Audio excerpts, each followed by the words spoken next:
वहीं दिल्ली एनसीआर में एक बार फिर वायु प्रदूषण का दौर चल पड़ा है। दिल्ली की वायु गुणवत्ता लगातार खराब श्रेणी में बनी हुई है। दिल्ली एनसीआर के कई इलाके ऐसे हैं जहां AQI 300 से भी ज्यादा है। स्थिति को देखते हुए दिल्ली सरकार ने एनसीआर में ग्रैप का पहला चरण लागू कर दिया है। ग्रैप 1 लागू होते ही दिल्ली में निर्माण कार्य से निकलने वाली धूल और मलबे के प्रबंधन से संबंधित निर्देश लागू हो गए हैं। वहीं अगर बात करें दिल्ली के आनंद विहार इलाके की, जहां AQI 430 के गंभीर स्तर पर पहुंच चुका है, इसको देखते हुए सड़कों पर धूल उड़ने से रोकने के लिए पानी का छिड़काव किया जा रहा है। तो दिल्ली में एक बार फिर पॉल्यूशन की दस्तक हो गई है और दिवाली से पहले ही खतरनाक श्रेणी में पॉल्यूशन पहुंच गया है। AQI लेवल लगातार बढ़ता जा रहा है और कई इलाके ऐसे हैं जहां बहुत ज्यादा पॉल्यूशन की वजह से स्थिति को कंट्रोल करने के लिए पानी की बौछार की जा रही है। तो दिल्ली एनसीआर में दिनों दिन हवा खराब होने के बाद एजेंसियां फिर से हरकत में आई। वहीं गाड़ियों पर भी आफत आ गई है। दिल्ली में अब चलने लायक वाहन 82 लाख बचे हैं। इस साल भी 5 लाख वाहनों के रजिस्ट्रेशन को कैंसिल किया गया है, जिसके बाद दिल्ली में अब तक अनरजिस्टर्ड वाहनों की संख्या 59 लाख के पार हो गई है। हालांकि वाहनों से होने वाले पॉल्यूशन का कोई अधिकृत आंकड़ा सामने नहीं आया, लेकिन यह माना जाता है कि दिल्ली में वाहनों से होने वाले पॉल्यूशन की मात्रा 8 से 12% तक होती है।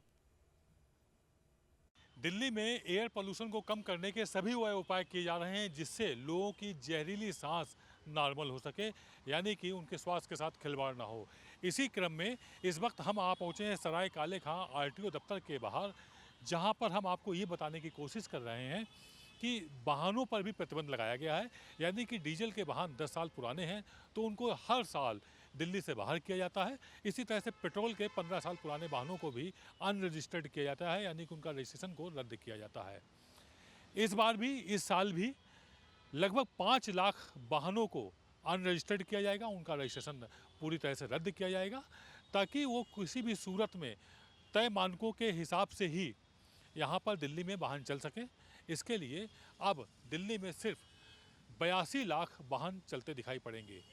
अब तक की जो कार्रवाई हुई है RTO दफ्तर के द्वारा, तो उसके मुताबिक 59 लाख वाहनों को अनरजिस्टर्ड किया गया है, दिल्ली से बाहर किया गया, उनको सीज किया गया है, उनको डिस्ट्रॉय किया गया है। इस तरह से एक कवायद चल रही है और हम आपको अब सिलसिलेवार बताएंगे कि इन वाहनों को किस तरह से डिस्ट्रॉय करते हैं, क्या नियम है, क्या इनको दिल्ली के बाहर कहीं रजिस्टर्ड किया जा सकता है।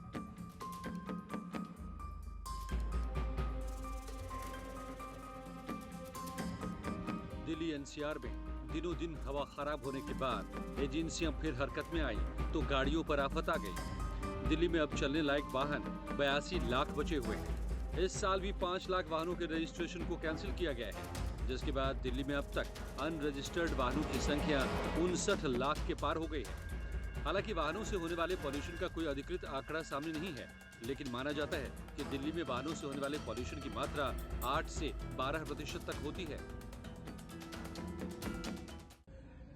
दिल्ली के अंदर एयर पोल्यूशन का one of the source vehicle pollution भी होता है। नॉर्मली जो डीजल के और पेट्रोल के वाहन होते हैं, उससे जो अनबर्न्ड रह जाता है फ्यूल, उससे carbon monoxide, carbon dioxide, sulphur, NOx ये आदि जनरेट होते हैं। पिछले दिनों इसमें काफी कमी आई है क्योंकि दिल्ली के अंदर ट्रांसपोर्ट में इलेक्ट्रिक व्हीकल्स की एंट्री हुई है और काफी संख्या में ट्रांसपोर्ट में इलेक्ट्रिक व्हीकल्स लाए गए हैं। साथ ही साथ जो डीजल के 10 साल पुराने वाहन और पेट्रोल के 15 साल पुराने वाहन को दिल्ली से बाहर किया जा रहा है। एयर पॉल्यूशन को लेकर बढ़ती सख्ती से टूर एंड ट्रैवल एजेंसियां परेशान हैं। Delhi taxi and tourism transport association के अध्यक्ष संजय सम्राट ने कहा कि यूरो 4 की गाड़ियां 2021 तक दिल्ली में रजिस्टर हैं, लेकिन इन गाड़ियों को सर्दियों में 5 महीने के लिए बैन कर दिया जाता है, जिससे उन्हें भारी नुकसान उठाना पड़ता है। अपनी मांगों को लेकर ये अब विरोध प्रदर्शन करने वाले हैं। पॉल्यूशन होता किस बात के लिए? पॉल्यूशन के लिए निर्जीव गाड़ियों को घरों से उठाया जा रहा है। इनको कम से कम नोटिस देना चाहिए। आज भी हमारे एक मेंबर की बस जो उठ गई है और वो कम से कम 3 लाख की बस थी, किसी तरीके से उसको क्रेन नहीं मिल पाई, वो टाइम पे पहुंचा नहीं पाया उस बस को स्क्रैप सेंटर पे। आज दिल्ली ट्रांसपोर्ट डिपार्टमेंट के जो अधिकारी हैं वो उस गाड़ी को उठा के ले गए हैं और उसको अब उसकी गाड़ी के 30 से 50 हजार उसको दे देंगे। तो एक तरीके से यहाँ पे बदमाशी हो रही है कि चंबल के जो डकैत थे वो तो खामखा बदनाम थे। डकैतियां तो यहाँ सरेआम पड़ रही है, भारत की राजधानी में पड़ रही है। ये बड़ा दुख का विषय है। पुरानी गाड़ियों को दिल्ली से बाहर किए जाने को लेकर दिल्ली के लोग भी खासे नाराज नजर आए। कार ओनर्स का कहना है कि पॉल्यूशन नहीं फैलाने के बावजूद 10 और 15 साल में गाड़ियों को रिटायर कर सरकार मनमानी कर रही है। एक कैब मालिक का कहना है कि 10 साल में गाड़ी के लोन फ्री होकर जब तक कमाने का वक्त आता है तब तक उन्हें गाड़ी बेचनी पड़ जाती है और फिर एक बार नई गाड़ी खरीदने के लिए कर्ज में डूबना पड़ता है। वहीं दूसरे कैब मालिक ने बताया कि 2020-21 में उन्होंने BS4 गाड़ी ली थी, लेकिन डीजल की गाड़ी के 10 साल नहीं होने के बावजूद सर्दियों में 4 से 5 महीने उन्हें खड़ी करनी पड़ती है और अपने घर से किस्त देनी पड़ती है। जी यही है सर, फिर उसको हम कबाड़े में देते हैं गाड़ियों को, या हम किसी बाहर को दे तो उतने पैसे नहीं मिलते हैं। फिर उतने पैसे हमारे पास होते नहीं हैं तो हम बैंक से वो लेते हैं, लोन करवाते हैं, तो इसमें परेशानी होती है काफ़ी। तो यही सब है, बस कबाड़ी को दो तो कुछ पैसे नहीं मिलते सही से, कबाड़ के हिसाब से लेते हैं वो किलो के हिसाब से। डीजल वाली को हटाई जा रही है, पेट्रोल वाली आ रही है, उन पे किस्तों की रेट ज़्यादा बढ़ रहे हैं। जो पुरानी वाली हैं अगर उनकी जो भी होती है खर्चा पानी वो भी नहीं झेला जा रहा है। देखिए सर, जो दिल्ली का माहौल है इसमें जैसे आपको पता ही है कि आजकल किसी भी प्राइवेट कंपनी या किसी में भी गाड़ी हम चला रहे हैं तो हमें बेस फेयर जो होता है वो भी नहीं मिलता हमारा। ट्रैफिक का भी अब पूरी मान लो 1 घंटे अगर ट्रैफिक गाड़ी में जाम में फंसी रहती है तो हमें 2 रुपये पर मिनट मिलते हैं।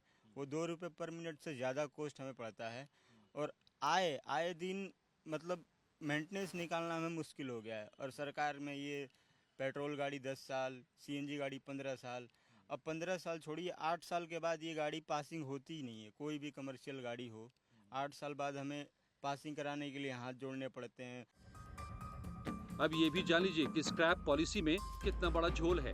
दिल्ली परिवहन विभाग ने कबाड़ वाहनों के लिए 6 वेंडर्स को अधिकृत किया है, लेकिन दिल्ली सरकार की कबाड़ नीति नहीं होने की वजह से पूरी प्रक्रिया दलालों के हवाले है और लोगों को दलालों के मकड़ जाल की वजह से विभागीय कार्य कराने में नाको चने चबाने पड़ते हैं। मजबूरी में दिल्ली के लोग अपने वाहन NCR के बाहर के जिलों में बेचते हैं। यही परेशानी पेट्रोल गाड़ियों में CNG किट लगवाने को लेकर भी है। लोगों को विभाग के कई चक्कर लगाने पड़ते हैं। एक्चुअली मेरी जो गाड़ी है वो 10 साल पुरानी हो गई है और मेरे को NOC चाहिए थी इसकी, तो मैं काफ़ी टाइम से जो है कि चक्कर काट रहा हूँ यहाँ के। काफ़ी टाइम हो गया चक्कर काटे हुए और इन सब कामों में इतना टाइम लगता है, इतना समय बर्बाद होता है और मैं जॉब करता हूँ और छुट्टी ले लेके मेरे को आना पड़ रहा है और यहाँ पर काम हो नहीं पा रहा है। और ये सरकार को जो है कि ये सब काम थोड़े इजीली कर देने चाहिए, ऑनलाइन कर देने चाहिए। काफ़ी चीज़ें ऑनलाइन हो गई है बट इन सब चीज़ों के लिए अभी सुविधा उपलब्ध ही नहीं है। ऐसे हमें चक्कर काटने पड़ते हैं और टाइम ख़राब होता है और काम भी नहीं होता टाइम पे। मैं RTO आया था, अपनी मेरी गाड़ी पेट्रोल में है, CNG लगवाने के लिए आया था। अच्छा, हाँ जी। तो क्या हुआ CNG सर लगवाने के लिए कह तो रहे हैं वो, लेकिन 50,000 का सिलेंडर लगवा रहे हैं। उसके बाद दलालों को 15,000 रुपये दो, उसके बाद अन्य खर्चे करवाओ, कंपनी की वो नहीं मिल रही है अथॉरिटी, तो सर परेशान चल रहे हैं हम लोग। दिल्ली सरकार के परिवहन मंत्री कैलाश गहलोत ने पिछले दिनों सोशल मीडिया प्लेटफॉर्म X पर पोस्ट कर जानकारी दी थी, जिसके मुताबिक दिल्ली में 1 करोड़ 20 लाख वाहनों का रजिस्ट्रेशन है, जिसमें से 33,80,000 निजी कारें हैं। बेंगलोर में 23,10,000 निजी कारें हैं, जबकि दिल्ली में इसकी तादाद 20,70,000 है। दिसंबर 2023 में 19.5% इलेक्ट्रिक वाहन बिके। 2023 में बिके 6,57,312 रजिस्टर्ड वाहनों में 73,610 इलेक्ट्रिक वाहन थे। 2021-2022 और 2022-23 में 55 लाख कारों का पंजीकरण रद्द किया गया। 1,40,000 वाहनों को इस दौरान स्क्रैप भी किया गया। देखिए, दिल्ली वालों के लिए प्रदूषण, खासतौर से जो वायु प्रदूषण है, एक बहुत बड़ी समस्या बनी हुई है और उस समस्या का दंश दिल्ली के नागरिक, बुजुर्ग, बच्चे, महिलाएं सब लोग झेल रहे हैं, जिसकी वजह से सबकी आयु घटती जा रही है। और सीधा तौर पे इसकी जिम्मेदार दिल्ली की आम आदमी पार्टी की सरकार है, जो बीते 10 वर्षों से में दिल्ली में सत्ता में काबिज हैं और लगातार प्रदूषण को कंट्रोल करने में इन्होंने कुछ नहीं किया। केवल और केवल जो है ब्लेम गेम खेलने में विक्टिम कार्ड प्ले करने में अपना समय नष्ट किया है। देखिए, सरकार दिल्ली की जनता के साथ खिलवाड़ कर रही है, खेल खेल रही है। अभी OD1 खेल खेलना शुरू करेगी। हर चीज के लिए उन्होंने बना रखा है। जब भी ऐसा पोल्यूशन आ गया, हम कोई काम नहीं करेंगे, कोई भी राहत नहीं देंगे दिल्ली को।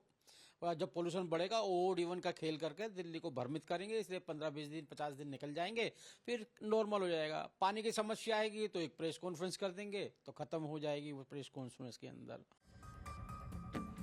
हर साल सर्दियां शुरू होने के साथ सरकार भी जागती है और दिल्ली NCR के पॉल्यूशन का सबसे बड़ा कसूरवार गाड़ियों को मानते हुए उस पर बेरहम हो जाती है, जबकि प्रदूषण में गाड़ियों के योगदान का आधिकारिक आंकड़ा तक मौजूद नहीं है। सवाल है कि क्या मौसमी भरपाई से आगे दिल्ली NCR के दमघोटू पॉल्यूशन का कोई स्थायी समाधान कभी निकलेगा? दिल्ली से लाइव टाइम्स के लिए आदित्य द्विवेदी की रिपोर्ट।